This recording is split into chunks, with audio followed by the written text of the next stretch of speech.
Cameraman, sikilize, usioe kwa njia isiyokuwa halali.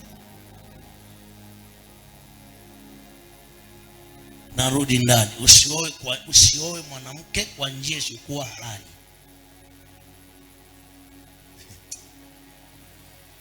Narudi ndani, usioe mwanamke, usikae na mwanamke pasipokuwa kwa njia inayokupasa ya kimungu, kwa sababu huko mbele utaachana na huyo mwanamke na atachukua kila kitu utakuwa umeshafanya, alafu utakuja kuanzia upya.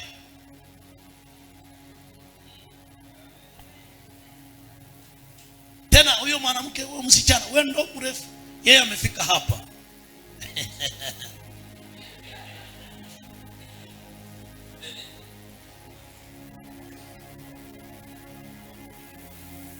Naona umeoa mke lakini baada umekuwa na vitu, amechukua vyote, umebaki hauna hata kitu.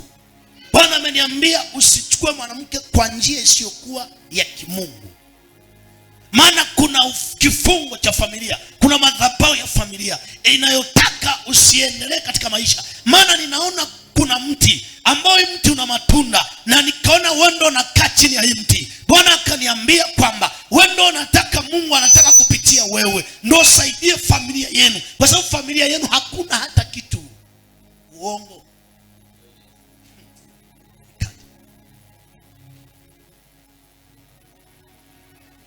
Wewe ndo Mungu anataka kufanya uwe baraka kwa familia. Kuna watu utawasaidia kwa familia yenu. So usikioa vibaya, huyu mwanamke atakuwa analeta challenge kwenye maisha yako.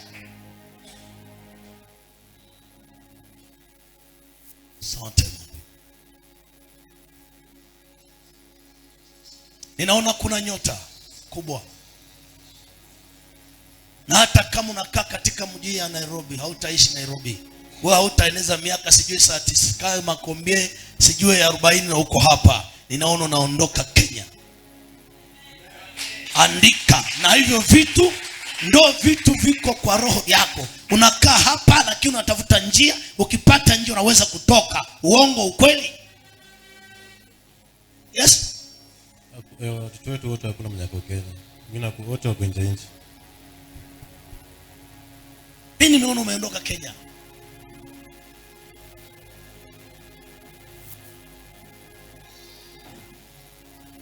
Haleluya.